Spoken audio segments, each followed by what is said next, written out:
First at 5:30 tonight, Providence police are investigating two violent crimes on Atwells Avenue over the weekend, an assault and then an attempted armed robbery. Police say they were isolated and targeted incidents, and city leaders say crime like this will not be tolerated on Federal Hill. Good to have you back, everyone. I'm Dan Janey. And I'm Emily Voles. NBC 10's Molly Levine is live on the Hill with details tonight. Molly?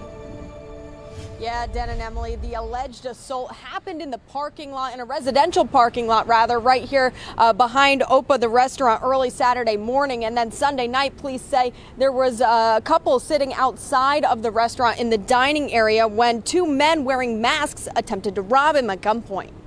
Every year there's a spike in incidents when the weather starts to get nice. City leaders and police working together after two incidents on Atwells Avenue on the same weekend al fresco dining began. The first one happened Saturday morning around 2 a.m. in the parking lot behind the restaurant. Police say a woman hit a man with her high heel shoe on a cinder block after getting into an altercation.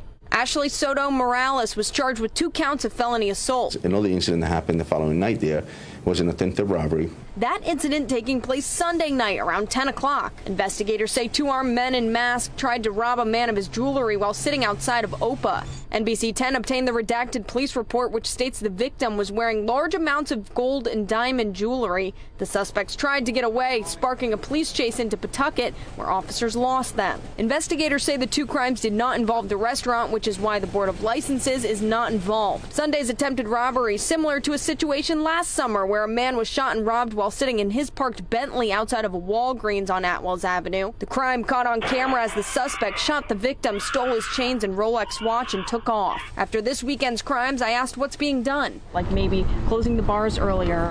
It's a work in progress. We're constantly looking for that right balance, but right now we're not considering something like a across-the-board reduction in hours. We want Providence to be the nightlife destination that it is. No big changes, but city leaders say they're not tolerating the crime and they'll continue to work to provide a safe atmosphere on the Hill. We have a district commander who actually oversees that area, and he's a lieutenant. There's already a more robust police presence on Federal Hill than in most parts of the city, particularly nights and weekends, and so I'm not sure exactly where there might be gaps in coverage, but we will fill them if there are any gaps.